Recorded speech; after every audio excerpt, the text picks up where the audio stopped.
அடிச்சு ஊத்துற மலையில 5 நிமிஷத்துல இந்த செட்டிநாடு மிளகா மண்டி வச்சு சாப்பிட்டு பாருங்க. இந்த மலைக்கு அவ்வளோ இதமா இருக்கும். Hi guys, welcome to Nirali life style. நம்ம செடியில் இருக்க மிளகாயை வச்சு தாங்க இன்னைக்கு மிளகா மண்டியை நம்ம செய்ய போகிறோம். ரெசிபியை சொல்கிறேன், கடன்னு நோட் பண்ணி வச்சுக்கோங்க.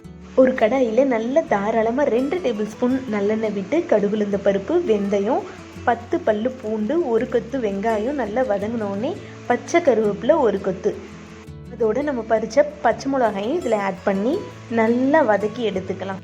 நல்ல 1 டேபிள் ஸ்பூன் அளவு கல்லுப்பு, 1/2 table spoon turmeric, 1/2 table spoon பெருங்காயம், 1/2 டேபிள் ஸ்பூன் நாட்டு சர்க்கரை சேர்த்து கரைச்சி வச்சுருக்க புளி தண்ணியை இதில் ஆட் பண்ணி ஒரு 5 நிமிஷம் மட்டும் கொதிக்க வச்சு சிம்மில் வச்சுருங்க. அது இஞ்சி வர்றப்ப அவ்வளோ வாசமாக இருக்கும்.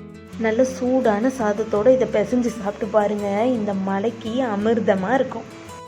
நான் இந்த ரெய்னி சீசன் ஆரம்பித்தாவே இந்த மாதிரி தாங்க மிளகா மண்டி, தக்காளி தொக்கு, ஏன் காரசாரமான வெள்ளைப்பூண்டு குழம்பு, அப்புறம் நம்ம பீட்ரூட் தொக்கு, இந்த மாதிரி தான் நான் வச்சு சாப்பிடுவேன்.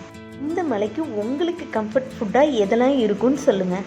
நான் வீட்டிலே இருந்தனால இந்த மிளகாய் சேர்த்துருக்கேன். நீங்கள் நீளமான மிளகாய் இருந்துச்சுன்னா சேர்த்துக்கோங்க. இந்த மாதிரி காரசாரமான ரெசிபியெல்லாம் உங்களுக்கு வேணும்னா நிராலி லைஃப் ஸ்டைலை சப்ஸ்கிரைப் பண்ணி வச்சுக்கோங்க.